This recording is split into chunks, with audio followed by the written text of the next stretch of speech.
Estoy de nuevo. Ya sabéis, soy Epafrodito y, entre otras cosas, el domingo pasado vimos algo muy importante que quiero recordar. Sabemos que todas las iglesias tienen problemas y, por lo tanto, la iglesia en Filipos también. Pero vimos que la diferencia entre ellos y el resto de otras congregaciones era su fidelidad al Evangelio. Por eso Pablo oraba con gozo por ellos. Vimos que la iglesia en Filipos era una iglesia como el resto de las iglesias, pues con necesidades espirituales y con imperfecciones. A esto hay que añadir que en Filipos pues había persecución, era una iglesia perseguida por un entorno grecorromano tremendamente idólatra. Además vivían en una ciudad que no era muy acomodada económicamente hablando y que los falsos maestros pues también andaban por allí pululando con su legalismo, con su ascetismo y con su misticismo. Sin embargo, curioso, Pablo estaba convencido de algo. Estaba convencido de que había un motivo que haría que cualquier problema que ellos tuviesen lo podrían superar y, por lo tanto, sentía gozo. Pablo estaba persuadido de esto, que el que comenzó en los filipenses la buena obra, la iba a perfeccionar hasta el día de Jesucristo. Así que el gozo que él sentía por ellos tenía una razón profunda, un motivo profundo, ese motivo en dos elementos, o sea, un motivo que estaba compuesto por dos elementos relacionados entre sí y que no se pueden separar. La razón por la cual Pablo sabía que iban a perseverar es lo que nosotros llamamos la perseverancia de los santos, o sea, lo que significa es que los santos que Dios ha escogido van a perseverar hasta el fin. Algo que vimos en estos pasajes, algo que vemos en estos pasajes de la Escritura, de la carta a los Filipenses, pero que también vemos por toda la Escritura. Y esta razón, o sea, la perseverancia de los santos, tiene dos elementos. Primero, la comunión en el Evangelio que ellos tenían, eso es lo que nosotros hacemos, la comunión en el Evangelio. Y segundo elemento, la obra de Dios sobre sus escogidos, y esta es la obra de Dios, que es lo que vamos a ver básicamente hoy.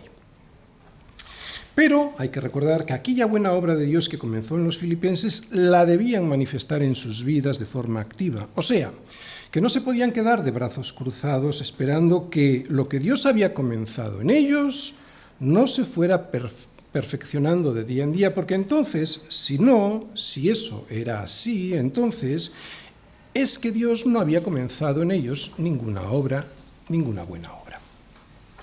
Y este era el gozo que sentía Pablo, que sabía que Dios sí había comenzado su buena obra en ellos.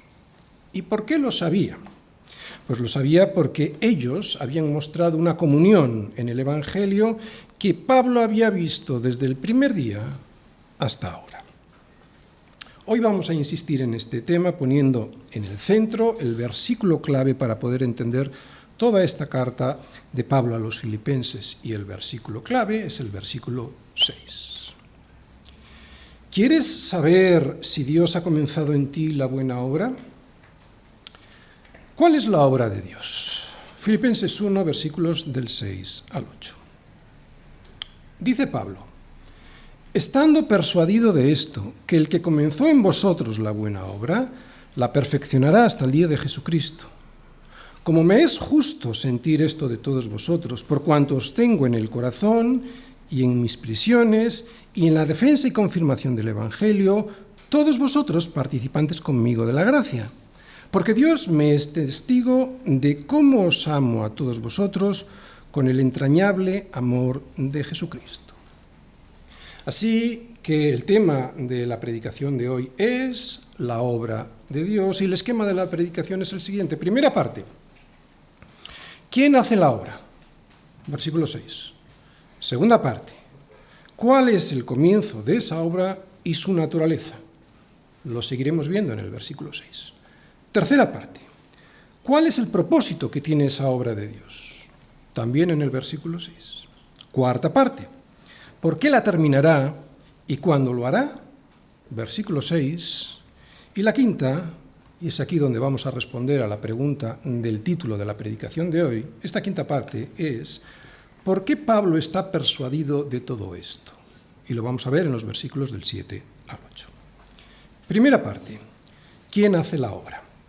Estando persuadido de esto, que el que comenzó en vosotros la buena obra, la perfeccionará hasta el día de Jesucristo. Por eso he subrayado ahí el qué. Y este es un aspecto muy importante que quiero resaltar para no perder de vista quién es el importante en esta obra. Es la obra de Dios en los filipenses, no es la obra de los filipenses, no es la obra de Pablo en ellos o la nuestra en nuestra propia vida. ¿Cómo si no Pablo podría estar tan confiado y con gozo sabiendo que tanto la obra de evangelismo que él estaba haciendo entre los filipenses como la perseverancia de los filipenses en el evangelio llegaría al éxito y a su fin? Es imposible perseverar si ponemos nuestra confianza en nuestros propios esfuerzos. Tenemos que recordar siempre, porque estamos hablando de la carta a los filipenses, el entorno en el que fue escrita esta carta. Pablo sabía de las necesidades espirituales de los filipenses y algunos de los problemas que había en la iglesia en Filipos. No era todo un camino de rosas. Además, Pablo, estaba preso en Roma, esperando una sentencia que podría llevarle a la muerte. Y encima, algunos de los que se llamaban cristianos hacían todo lo posible para desacreditarle en la obra de evangelismo y deshacer todo su trabajo con las iglesias que él había fundado. Así que las circunstancias que les rodeaban, tanto a Pablo como al resto de los filipenses, para nada eran favorables como para tener esta certeza en las promesas de Dios, esta certeza de que Dios cumpliría su propósito en sus vidas. No había nada fuera de Dios, o sea, en ellos mismos, en sus fuerzas, que pudiera darle esta seguridad. Por eso, ¿cómo Pablo puede estar tan seguro del éxito en su obra en el evangelismo y en la vida espiritual de los filipenses? ¿De dónde le viene esa paz y esa seguridad que le produce semejante gozo? Bien, pues Pablo está absolutamente convencido de que la obra es de Dios y que es Él quien la lleva desde el principio al final, y además sabe que esa es una obra que nadie podrá detener. Pablo no confía en que el éxito de lo que él está haciendo está en sus fuerzas como apóstol, ni en las manos de los miembros de esa congregación. Él sabe que el éxito radica en el autor de la obra.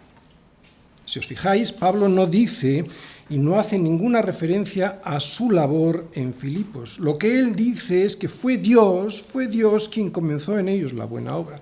Y esto siempre lo ha hecho así Pablo. Quiero recordar lo que sucedió en la iglesia en Antioquía. La iglesia en Antioquía era la iglesia de Pablo. La iglesia de Antioquía fue quien envió a Pablo en su primer viaje misionero. Cuando fueron Bernabé y Pablo en este primer viaje misionero, la iglesia de Antioquía les envió. Y cuando volvieron, Pablo y Bernabé, de este primer viaje, se reúne con todos en la iglesia y no les dice, mirad cuántas cosas hemos hecho. No dice eso. Él les dice cuán grandes cosas había hecho Dios con ellos y cómo había abierto Dios la puerta de la fe a los gentiles. La iglesia no es una empresa en la que decidimos nosotros si la comenzamos o no y lo que hacemos en ella o no. Si la iglesia es una iglesia del Señor, y esto quiero subrayarlo, si es del Señor, es el Señor quien hace grandes cosas en nosotros. Y lo sabéis. Si miráis atrás en vuestras propias vidas, recordaréis de dónde os ha sacado el Señor, y entonces sabréis que es imposible que la obra que llevó Él a cabo la hubierais llevado vosotros en vuestras propias fuerzas o en las fuerzas de los pastores y misioneros, aunque ayudaran. Esto es algo sobrenatural. ¿Y Pablo? ¿Vosotros os acordáis de cómo era Pablo? Fue el Señor quien le tuvo que derribar cuando iba hacia Damasco persiguiendo a los pobres cristianos que habían huido de la persecución, especialmente por la persecución del propio Pablo. ¿Es posible este cambio naturalmente? Saulo iba respirando amenazas y muerte contra los discípulos del Señor. Tanto es así que le pidió cartas al sumo sacerdote en Jerusalén para que pudiera ir a las sinagogas en Damasco a fin de que hiciese a algunos presos, hombres y mujeres de este camino, o sea, cristianos, y los llevara a Jerusalén presos. Este era Pablo. La obra es del Señor en Filipos también, porque cuando llegaron a Misia, y esto ya lo hemos dicho, e intentaron ir a Bitinia, no fue Pablo quien dijo no vamos por ahí, fue el Espíritu Santo que no les permitió pasar. Además, ¿quién le envió la visión a Pablo del hombre macedonio que les pedía ayuda para ir a Filipos y así no fueran evangelizando por Asia? Desde luego, Pablo daba por cierto que era Dios quien les llamaba para que anunciasen el Evangelio en Macedonia y no en Asia Menor, como ellos pretendían. Así que aquí vemos que la obra es de Dios.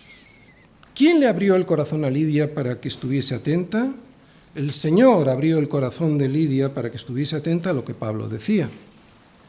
Por mucho que Pablo hubiese insistido, si el Señor a través de su Espíritu Santo no le abre su corazón, nada de nada hubiese ocurrido.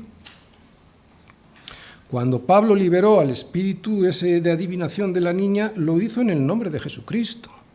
No lo hizo con su poder. Pablo no tenía ningún poder. Tampoco nada tuvo que ver cuando el terremoto que ocurrió mientras estuvo en la cárcel, ¿no? Y que provocó que el carcelero se echara a los pies de Pablo y Silas pidiéndoles cómo podría ser salvo. Por todo el Nuevo Testamento vemos que Dios es quien origina, es el origen de la obra en nosotros. Nadie la busca, nadie la quiere, todos la rechazarían, esa obra, si no fuera Dios quien interviene para cambiar nuestro corazón de piedra en uno de carne. Conclusiones. Cada vez que vamos en un apartado voy a dar la conclusión, ¿vale? Por lo tanto, aquí vemos la primera conclusión de esta primera parte que es sobre el autor de la obra. Conclusión. Nuestra confianza jamás debe reposar en lo que hicimos, en lo que estamos haciendo o en lo que pensamos que vamos a hacer en el futuro. Nuestra confianza solo ha de estar depositada en la buena voluntad de Dios para con sus hijos. Nunca podría yo estar firme si no fuese por la buena voluntad de Dios para mi vida. En mis fuerzas jamás podría conseguirlo. Solo de ver cómo de negro es mi corazón, el abismo de mi corazón, gracias a la luz que proyecta Cristo a través de su palabra, única luz que es capaz de penetrar hasta el fondo de mi alma, otra vez, solo con ver cómo de negro es el abismo de mi corazón, me doy cuenta que mi propia opinión me llevará a caer en el pecado siempre. Y lo que es peor, además, lo justificará con todo el descaro del mundo, siempre. Sin la buena voluntad de Dios en mí, ¿estaría dispuesto a creerme mis propias mentiras? Siempre. Si dependiese de mí mismo, si estuviera yo navegando por este mundo con mis propios recursos, ya hace tiempo que habría naufragado en cualquier tempestad y sin ninguna esperanza de poder ser rescatado. Pero gracias a Él, gracias a que Él fue el que comenzó en mí su buena obra, sacándome del estercolero en donde me metía mi propia opinión, podré llegar a puerto seguro en el día de Jesucristo. No hay ni un solo momento en nuestras vidas en el que podamos vivir sin su permanente sostén. Es Él quien nos hace volver a casa y es Él quien nos protege de caer en manos del enemigo cuando volvemos por el camino a casa. He terminado la primera conclusión. Segunda parte. ¿Cuál es el comienzo de esta obra y su naturaleza? Leemos el versículo 6, dice, estando persuadido de esto, que el que comenzó en vosotros la buena obra la perfeccionará hasta el día de Jesucristo. Fijaros lo que he subrayado. Comenzó en vosotros la buena obra. Por lo tanto, vamos a hablar del comienzo y vamos a hablar de la naturaleza de esta obra. El comienzo. Y nos vamos a centrar en Filipos, lo que pasó en la iglesia en Filipos. Tenemos que recordar que Filipos era una colonia romana, o sea que los habitantes en su mayoría adoraban al emperador y tenían ídolos griegos y romanos. Exactamente igual que en nuestros días. Aunque no tenemos ese tipo de ídolos, sí que adoramos a políticos, a cantantes, a deportistas, al dinero, a la posición social, a la belleza. Realmente nada ha cambiado. Aquellos estaban perdidos en su ignorancia y en sus pecados, y solo después, y aquí viene el comienzo, Y solo después de la predicación del Evangelio de Pablo en Filipos, las personas empezaron a conocer la verdad. Fue ahí cuando Dios comenzó su buena obra para sacarles del abismo que les llevaba a una perdición de la que no se daban ni cuenta, igual que hoy. Y su buena obra consistió en, después de haber predicado el Evangelio, abrir sus corazones. Esa es la obra de Dios, no la podemos hacer nosotros. Nosotros no podemos abrir el corazón de nadie.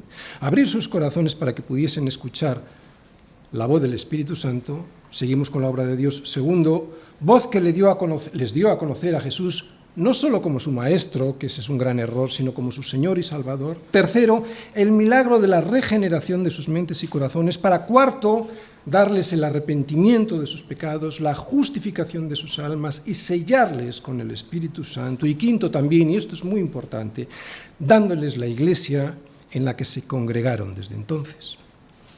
Este fue el comienzo. Pero ¿cuál es la naturaleza de esta obra de Dios? Naturaleza.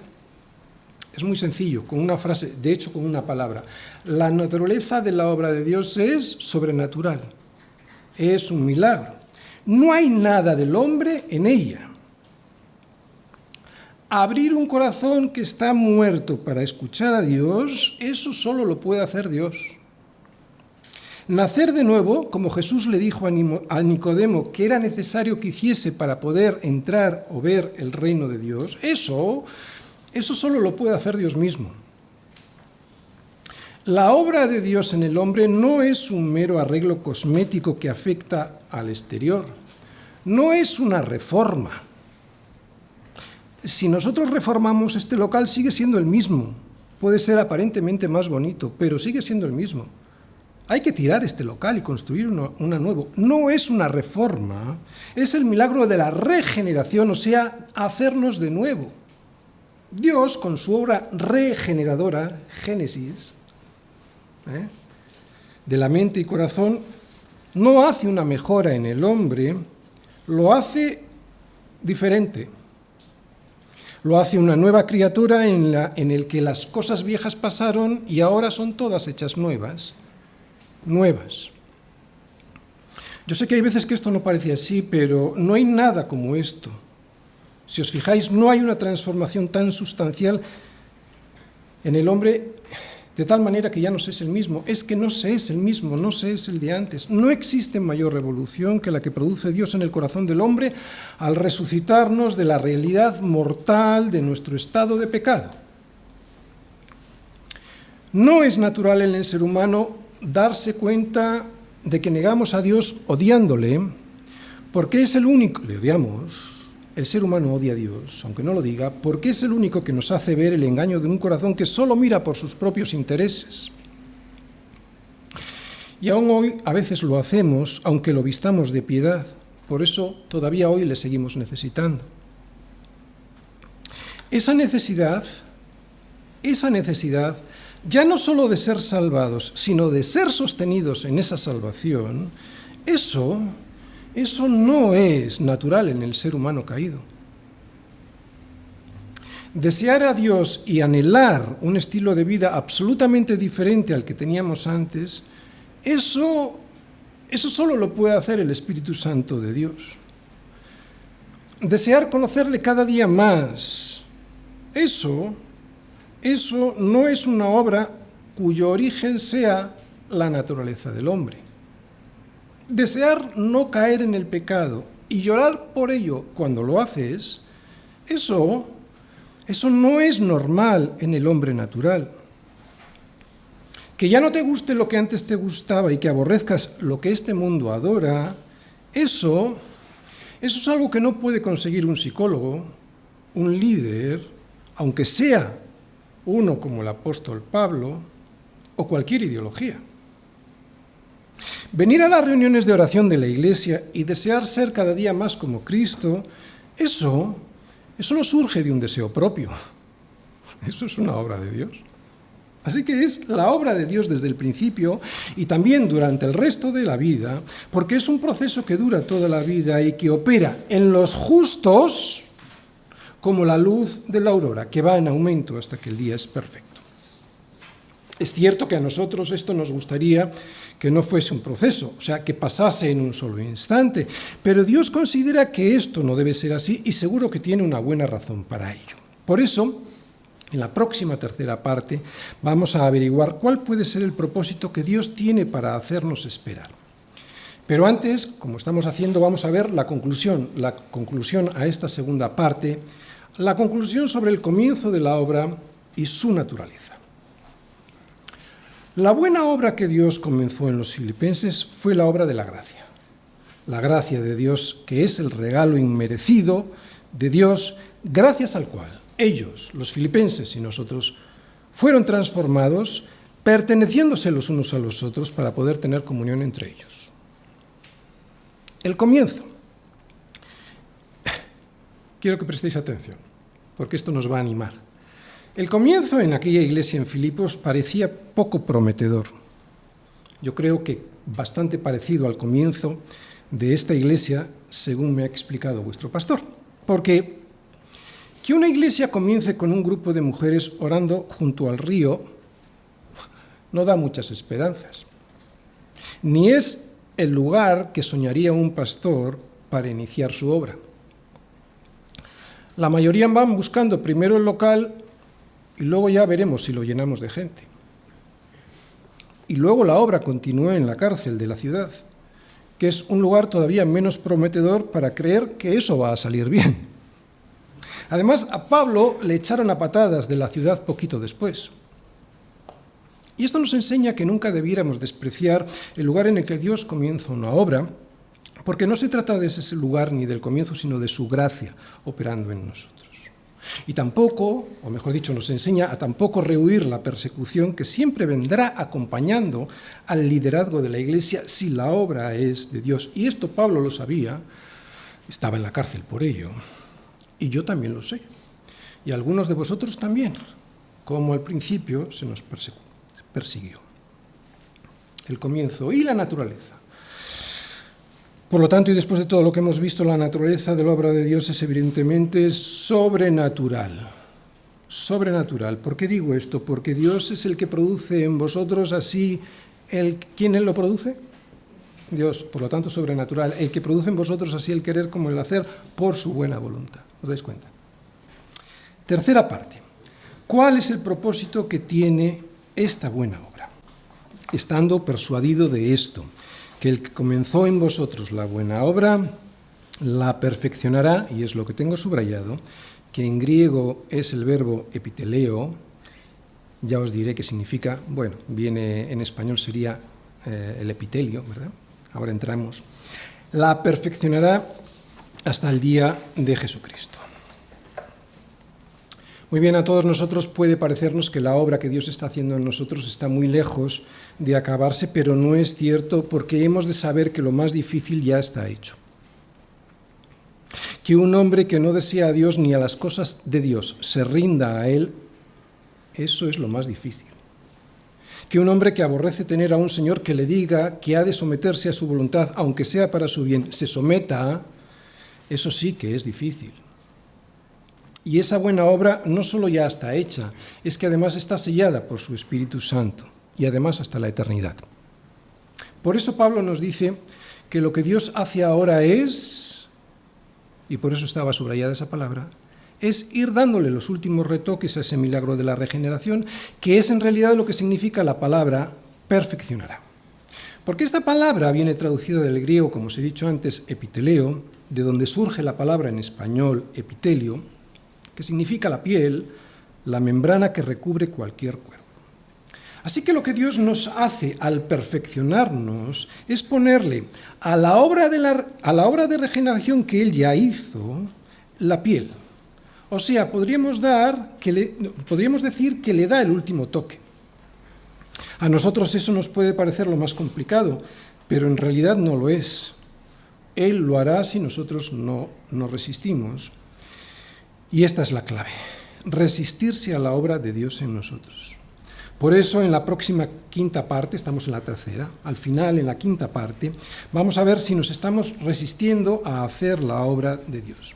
Porque si nos resistimos permanentemente, igual es que no somos hijos de Dios, porque lo que Pablo les dice a los filipenses es que Dios va a perfeccionar esa obra sí o sí. Así que estamos más cerca de lo que pensamos, aunque es cierto que nuestra santidad deja muchísimo que desear muchas veces. Pero, y aquí viene la pregunta que yo os hacía antes, ¿por qué tiene que haber este proceso? ¿Por qué nuestra santidad debe ser un proceso? ¿Por qué hay que pasar por esta transformación? ¿Cuál es el propósito? Porque si conocemos ese propósito que Dios tiene con ello, nos será más fácil superar ese proceso. Pues la respuesta corta es que nos está preparando para que podamos ver y apreciar de verdad la gloria de Jesucristo y así podamos participar en ella en su día, en el día de Jesucristo. A ver, el objetivo último es ir siendo formados y preparados para el día de Jesucristo. Puede haber una sensación de fracaso porque cuando estamos en los últimos días de nuestra vida podemos pensar que nuestra santidad deja mucho que desear, y es cierto. Pero es que no estamos siendo preparados para el día que nos muramos, porque si fuera, como os digo, sería muy frustrante comprobar que ese día no hemos alcanzado la perfección prometida. En ese día, por mucho que hayamos crecido en santidad, que también es el propósito, todos seguiremos siendo bastante imperfectos. Conclusión sobre esta tercera parte, sobre el propósito de la obra. El propósito de esta obra de Dios es la preservación de nuestras almas hasta el día de Jesucristo, cuando seamos manifestados con Él en gloria. Sí, pero es muy importante saber que no solo es un fin en sí mismo y ya está. No. Es un proceso en el que el Señor nos va limpiando para que todo aquel que lleva fruto pueda llevar más fruto. ¿Hemos sido salvados para el día de Jesucristo? Sí, pero si lo vemos de esta manera egoísta, soy salvo y ya está, es muy probable que no hayamos sido realmente salvados, aunque lo creamos. Hemos sido salvados, como ya dije el domingo pasado, para servir hasta que llegue el día de Jesucristo. El servicio. Esta es la piel que le falta por poner a la obra de salvación de Dios en nosotros. La gracia de Dios nos capacita para su obra, y esa obra de Dios debe ser una vida entregada a su servicio. Y para esto tengo que morir a mí mismo y a mis deseos engañosos y egoístas. Esta es la piel que recubre el cuerpo de la regeneración, porque este servicio nos prepara para el día de Jesucristo. Este, pues, es el motivo por el cual hay muchos cristianos que no tienen una vida de gozo y paz, de la paz que sobrepasa cualquier entendimiento, porque la gracia de Dios ha sido derramada sobre sus corazones, pero la utilizan como un fin en sí mismo, para su propio beneficio.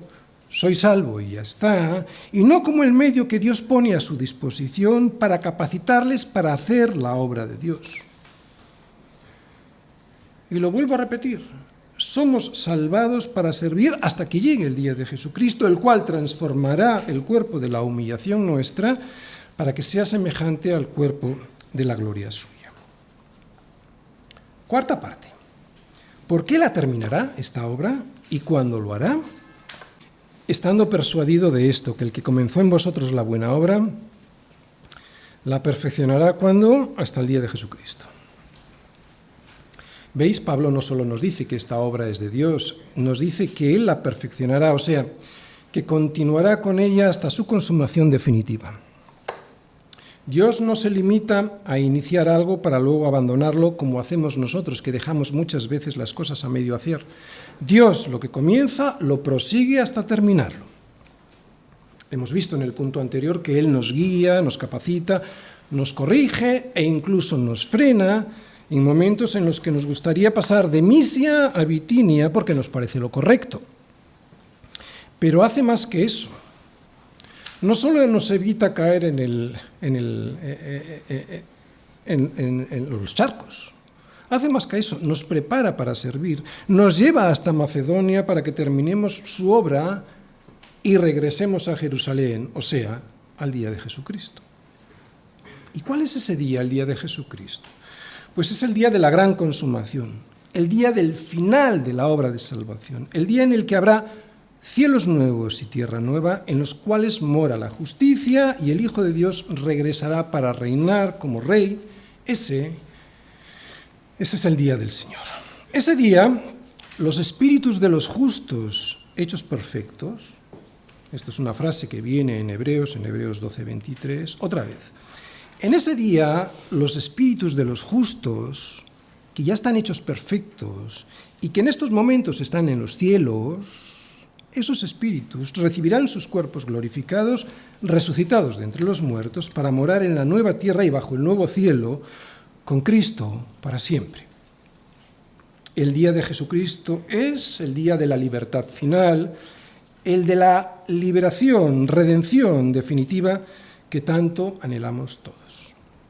Pues bien, en este versículo, eso es lo que le dice Pablo a los filipenses, que seguirán hacia adelante porque Dios está obrando en ellos hasta que llegue ese día en el que alcancen la perfección absoluta, sin la posibilidad jamás de pecar ya nunca.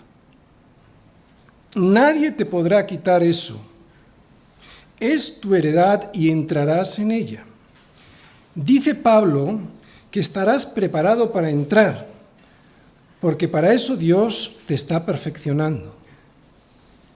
Esta es la herencia de la que habla Jesús cuando nos recomienda que hagamos tesoros en el cielo donde ni la polilla ni el orín corrompen y donde los ladrones ni minan ni hurtan. Esta es la maravillosa certeza de la salvación y está basada en la naturaleza de Dios, no está basada en tus esfuerzos, en la naturaleza de Dios. Nuestra confianza está basada en su santidad, en su justicia y en su poder. Él jamás dejará su obra sin terminar. ¿Cómo lo va a hacer después de haber enviado a su Hijo a morir por nuestros pecados?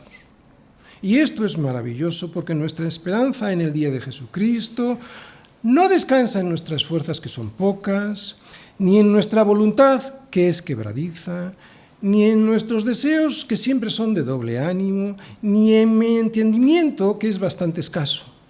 Escúchalo bien, escúchalo bien. La certeza del día de Jesucristo descansa en la seguridad de que nuestro Dios no hubiese comenzado su buena obra si no hubiese decidido terminarla. Punto. Porque si siendo enemigos fuimos reconciliados con Dios por la muerte de su Hijo, si siendo enemigos fuimos reconciliados con Dios, mucho más estando ya reconciliados, seremos salvos por su vida. Conclusión, cuarta conclusión sobre esta cuarta parte, sobre por qué terminará su buena obra. Es muy fácil. Dios terminará su buena obra en nosotros porque Él lo ha prometido. Y no podemos dudar de ello. Lo único que podemos y debemos hacer es preguntarnos si eso está sucediendo en nosotros o Dios jamás ha iniciado su buena obra en nuestra vida. Y eso es algo que ahora Pablo va a contestarle a los filipenses en los versículos del 7 al 8. ¿Por qué? Quinta parte. ¿Por qué Pablo está persuadido de todo esto? Como me es justo sentir esto de todos vosotros. ¿Por qué me es justo sentir esto de todos vosotros? Por cuanto os tengo en el corazón y en mis prisiones y en la defensa y confirmación del Evangelio. Todos vosotros sois participantes conmigo de la gracia. Porque Dios me es testigo de cómo os amo a todos vosotros con el entrañable amor de Jesucristo. La perseverancia de los santos es el resultado de la acción de Dios en nosotros. Dios nos eligió desde antes de la fundación del mundo y también nos predestinó para ser su pueblo. Él envió a Jesús para que muriera por nosotros en nuestro lugar por nuestros pecados y nos selló con su Espíritu Santo como garantía de que somos suyos. ¿Creéis que después de todo esto Dios va a dar marcha atrás? Dice Pablo, ¿quién nos separará del amor de Dios? ¿Tribulación, angustia o persecución o hambre o desnudez o peligro o espada? Pues Pablo les responde a los romanos que nada lo hará. porque está seguro de esto. Y dice, por lo cual estoy seguro, está hablando a los romanos, y quiero que recordéis esto, estoy seguro, por lo cual estoy seguro de que ni la muerte, ni la vida, ni ángeles, ni principados, ni potestades, ni lo presente, ni lo porvenir, ni lo alto, ni lo profundo, ni ninguna otra cosa creada nos podrá separar del amor de Dios que es en Cristo Jesús, Señor nuestro. Ese estoy seguro que Pablo menciona en Romanos es el mismo verbo en griego que utiliza en Filipenses cuando dice que está persuadido. Por lo tanto, tanto a los romanos como a los filipenses les dice que él está convencido de que Dios terminará su obra en sus hijos. Pero, ¿por qué Pablo está tan seguro de esto? Y nos vamos acercando a la gran cuestión, a la gran pregunta. ¿Qué veía en los de Filipos para aseverar de esta forma su perseverancia hasta el día de Jesucristo? Pues la respuesta está en el versículo 7 y lo leemos, lo tenéis ahí. Como me es justo sentir esto de todos vosotros por cuanto os tengo en el corazón y en mis prisiones y en la defensa y confirmación del Evangelio, todos vosotros sois participantes conmigo de la gracia. Como me es justo, dice Pablo, sentir de esto de todos vosotros. Esto lo dice después de decir que está convencido, persuadido de la perseverancia de ellos. O sea, que dice que la obra de Dios en los filipenses es verdadera y que es justo que él piense esto de ellos así. ¿Pero por qué? ¿Por qué es justo que Pablo piense que esto es verdad? Pues por los motivos que siguen.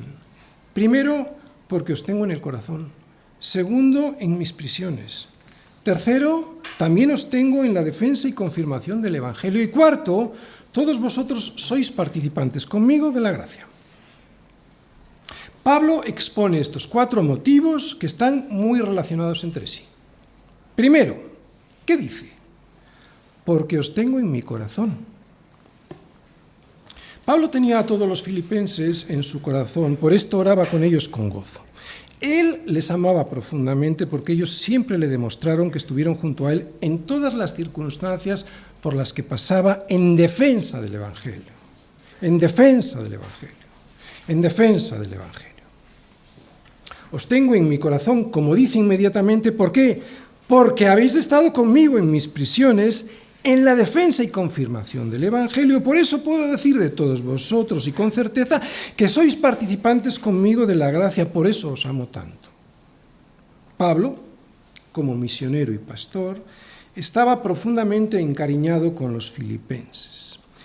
Y a pesar de que Pablo no estuvo mucho tiempo en la iglesia de Filipos, tenía a Lidia y a su familia en su corazón. Seguramente que también a la muchacha que liberó del espíritu de adivinación y al carcelero. ¿Cómo no iba a tener al carcelero en su corazón? Y a su familia. Y a mí, Epafrodito, que le serví en Roma y que me puse muy enfermo por haber viajado hasta allí. Y a todos en la iglesia nos tenía en el corazón de una manera especial. ¿Por qué? Porque estaba convencido que la obra que Dios hizo en nosotros fue una obra real de conversión. Y fue real porque, segundo, porque os tengo en mis prisiones. Porque os tengo en mis prisiones. Aquí estáis. Habéis enviado a Epafrodito y con él me habéis traído una ofrenda para sostenerme. Ninguna iglesia lo ha hecho, y peor aún, porque algunos andan por ahí predicando a Cristo por envidia y contienda, no sinceramente, sino que lo que pretenden es añadir aflicción a mis prisiones. Y sin embargo vosotros todo lo contrario. De hecho, podríais haber pensado, ¿qué habrá hecho Pablo para estar en la cárcel? Este hombre no puede ser de fiar. Eso es lo que muchos decían de mí, por envidia y contienda. Pero vosotros estáis aquí, en mis prisiones. No se trata de apoyar a alguien por apoyarle, de sostener cualquier ministerio, evidentemente. Hay que ser muy conscientes de qué ministerio se está apoyando. Tiene que ser un ministerio que predique a Cristo y no otra cosa. Aunque también es verdad que el ser humano, cuando no ha sido regenerado de verdad por Dios, siempre encuentra alguna disculpa para evitar servir al cuerpo de Cristo, que es la Iglesia. Siempre encuentra alguna disculpa. Y los filipenses lo podrían haber hecho. ¿Qué hace este tipo en la cárcel? Pero los filipenses no buscaron ninguna excusa como hacían otros para dejar de apoyar a Pablo en su ministerio, que es, y aquí viene el tercer motivo, la defensa del Evangelio. Dice, porque también habéis estado conmigo, ¿dónde? En la defensa y confirmación del Evangelio. Independientemente de las circunstancias por las que el apóstol Pablo estaba pasando, estuviera pasándolo bien o estuviera pasándolo mal, ellos siempre estuvieron comprometidos en apoyarle en esta labor, que es la de la defensa del Evangelio ante aquellos que lo atacaban y la de su confirmación en aquellos que lo habían aceptado. Vuelvo a repetirlo, debió ser una tentación muy grande haberle dejado en la estacada, porque apoyar a Pablo era apoyarle y unirse a él en sus prisiones. Apoyar a Pablo era unirse a él en una defensa de un evangelio que traía persecución. Apoyar a Pablo era unirse a él en un esfuerzo económico para ayudarle en un sostén que muy pocos querían mantener. Sabemos por lo que les dijo a los corintios que muchos pensaban que sus cartas, las cartas de Pablo, eran duras, que su aspecto era débil, su aspecto físico, y su elocuencia, o sea, a la hora de predicar, pues que no valía mucho, que no era buen predicador. Esto es lo que se oía por ahí, por Corinto. Así lo dijo, porque a la verdad, dicen, las cartas son duras y fuertes, mas la presencia corporal débil, y la palabra, su palabra, menospreciable. Y es que así somos en cuanto un líder del Evangelio predica la verdad sin adulterar, que no nos comprometemos y si podemos le despreciamos. Sé que muchos diréis que no, que vosotros no lo haríais. Pero yo ya he visto a muchos que, después de estar de acuerdo con un pastor y apologista muy conocido en España, ahora que es muy conocido en las redes sociales por su defensa del Evangelio y su ataque a los falsos maestros, justamente ahora le han abandonado y ya no solo no le defienden como antes, sino que le atacan y creo saber el motivo. El motivo es que cuando alguien defiende el Evangelio de manera que puede ser perseguido por ello, esa persona puede ser perseguido por ello, de alguna manera ese alguien que está predicando de esa manera te está poniendo a ti también en la diana de la persecución, aunque tú no abras la boca para defender el nombre de Cristo. Y como eso no nos gusta, nos separamos, nos diferenciamos diciendo que es un exagerado, que no debiera hacerlo así. Es cierto que hay por ahí muchos que lo hacen muy mal, pero lo que realmente pasa en la mayoría de las ocasiones es que tenemos miedo a asimilarnos a la persecución, asimilarnos con los valientes que son perseguidos, porque sabemos que eso nos podría traer también la persecución a nosotros. Claro. Pero aquí está el gozo de Pablo, los filipenses no hicieron eso. ¿Cómo no les iba a tener en sus oraciones con gozo? Por eso ahora les va a dar el cuarto de los motivos. Todos vosotros sois participantes conmigo de la gracia. Los filipenses han estado participando del ministerio apostólico de Pablo. Y ya hemos dicho cómo lo hacían. Económicamente en sus prisiones le enviaron, por ejemplo, una ofrenda cuando estaba preso en Roma. Con visitas durante su persecución, me enviaron a mí, la Iglesia, a Epafrodito, para visitarle, y animándole en su ministerio itinerante en defensa y confirmación del Evangelio. En consecuencia, y viendo todo esto, Pablo les dice que son participantes con él. Fijaros, igual ellos no lo hacían directamente, pero como sostenían este ministerio, les dice, sois participantes con él en el ministerio de la gracia, o sea, en la capacidad que Dios le da a aquellos para obrar en pro del Evangelio.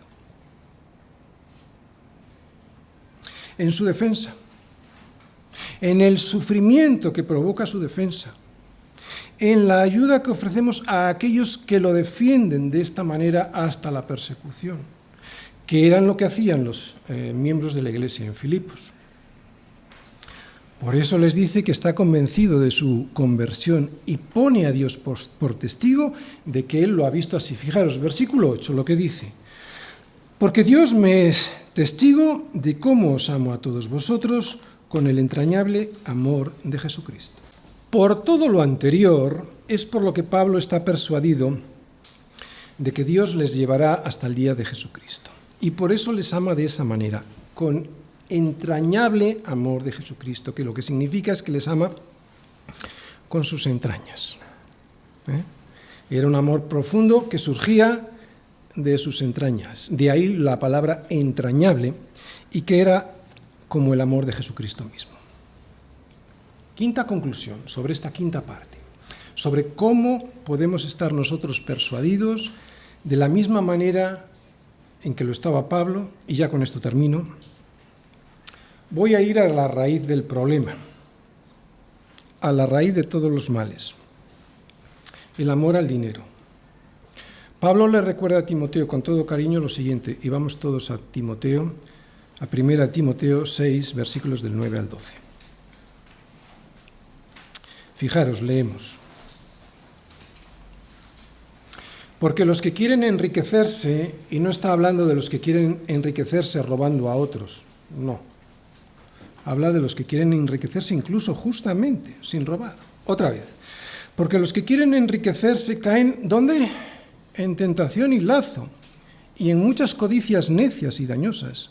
¿Qué hacen esas codicias necias y dañosas? Hunden a los hombres en destrucción y perdición. Y da el motivo. ¿Por qué? Porque raíz de todos los males es el amor al dinero. No dice al dinero, dice al amor. Pero aquí a veces nosotros nos escudamos y pensamos que no es así. El cual, el amor al dinero, codiciando algunos, se extraviaron de la fe y fueron traspasados de muchos dolores. Mas tú, le dice a Timoteo, oh hombre de Dios, huye de estas cosas y sigue la justicia, la piedad, la fe, el amor, la paciencia, la mansedumbre. Pelea la buena batalla, que no es la de ganar más dinero. No dice que no hay que ganarlo, dice ganar más dinero. Habla de enriquecerse. Pelea la buena batalla de la fe. Echa mano, pues, de la vida eterna.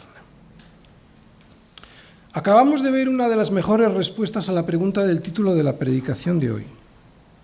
¿Quieres saber de verdad si Dios ha comenzado en ti la buena obra? Pues cuidado con el amor al dinero. Y atención, ya seas pobre o rico, porque he visto a muchos pobres que aman al dinero de una manera tremenda. Porque la mejor de las razones, la mejor de las evidencias para saber si somos salvos, o sea, si la obra de Dios ha sido hecha en nuestros corazones, es comprobar si no hemos dejado de sostener a nuestra iglesia en nuestros buenos momentos y en nuestros malos momentos. Aunque la iglesia lo haya necesitado de verdad o cuando la iglesia ha estado también más desahogada financieramente. Esta era la mejor evidencia que Pablo tenía de los filipenses sobre la obra que Dios estaba haciendo en ellos, que nunca dejaron de apoyar la obra desde el primer día hasta hoy. Eso es lo que dice Pablo. Bien, sé que esta evidencia puede parecer bastante materialista, pero ya hemos dicho el domingo pasado que la comunión, si es espiritual, se tiene que ver en lo material. Y que si no se ve en lo material, entonces es muy probable que no haya una verdadera comunión. Pablo nunca les pidió nada a los corintios. Pablo trabajaba con sus propias manos, haciendo tiendas. Podríamos decir que Pablo tenía una empresa, por decirlo de alguna manera, o sea, no necesitaba nada. Tenía recursos propios, por lo menos. Pero sabían los filipenses que esto no era suficiente, porque no se trataba solo de mantener a Pablo, sino de sostener la obra del Evangelio. Y sostener la obra del Evangelio necesita apoyo económico para llevarse adelante. Por eso les dijo a los corintios: he despojado a otras iglesias recibiendo salario para serviros a vosotros. O sea, que el salario que le faltaba después de trabajar fabricando tiendas, se lo daban otros. ¡Qué vergüenza para los corintios! Y esos otros fueron los de Macedonia, entre los cuales estaban los filipenses. Porque Macedonia es la región, una ciudad de Macedonia era Filipos. Y cuando estaba entre vosotros, dice a los corintios, y tuve necesidad, a ninguno fui carga, pues lo que me faltaba lo suplieron los hermanos que vinieron de Macedonia. ¿Quién puede saber si la mayoría de los corintios se convirtieron, verdad? No lo sabemos. Pero tenemos que decir lo que sí sabemos, que la última parte y más difícil de convertirse es nuestra cartera. Si tu bolsillo se ha convertido, si se ha rendido al Evangelio, entonces puedes decir con bastante seguridad que tú también te has convertido. Para terminar, y por si alguien piensa que es poco bíblico lo que estoy diciendo, me gustaría recordar unas palabras de Jesús a un hombre que se convirtió completamente porque convirtió su cartera, rindió su cartera. Cuando Zaqueo, jefe de los publicanos, invitó a Jesús a su casa, todos por allí murmuraban porque había entrado Jesús en la casa de un pecador. Pero entonces Zaqueo, puesto en pie, dijo al Señor, «He aquí, Señor, la mitad de mis bienes doy a los pobres, y si en algo he defraudado a alguno, se lo devuelvo cuadruplicado». ¿Y qué le dijo Jesús entonces y solo entonces? ¿Qué bueno eres, Zaqueo? No. Le dijo, hoy ha venido la salvación a esta casa. El dinero, el último de los ídolos que destronamos de nuestro corazón. Pero cuando lo rendimos voluntariamente al Señor para que lo use para bendecir a otros, especialmente en la predicación del Evangelio, entonces sí podemos estar persuadidos de esto, que el que comenzó en vosotros la buena obra, la perfeccionará hasta el día de Jesucristo. Así que el que tenga oídos para oír, oiga. Amén.